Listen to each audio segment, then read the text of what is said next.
Technic လိုင်းရမှာကြိုဆိုပါရစေ။အခုဗီဒီယိုက electrical panel တွေအကြောင်းပြပြသွားမှာဖြစ်ပါတယ်။ electrical panel တွေကို main switch box, MSB, TV, distribution box, set TV, feeder, pillar, control box, capacitor band တွေဆိုပြီးတော့အမျိုးအစားများစွာခွဲခြားထားပါတယ်။ electrical panel တွေကိုအကျယ်ရယ်အမြင့်ရယ်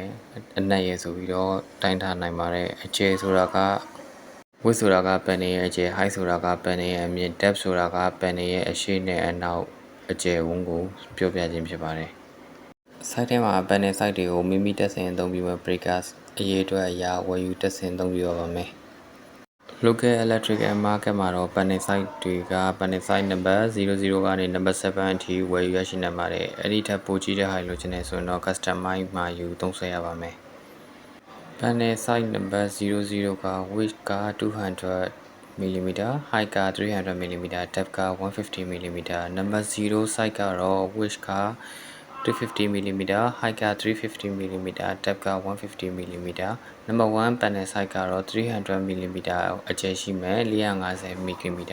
အမြင့်ရှိပြီးတော့150 mm အနက်ရှိမယ်။ panel number 2က350 mm အကျယ်ရှိပြီးတော့520 mm အမြင့်ရှိမယ်။ depth က190 mm ရှိပါမယ်။ number 3 panel site ကကြတော့400အကျယ်ရှိပြီးတော့590အမြင့်ရှိမယ်။200အနက်ရှိမယ်။ number 4 panel က440 mm အကျယ်ရှိမယ်။610 mm အမြင့်ရှိမယ်။230 mm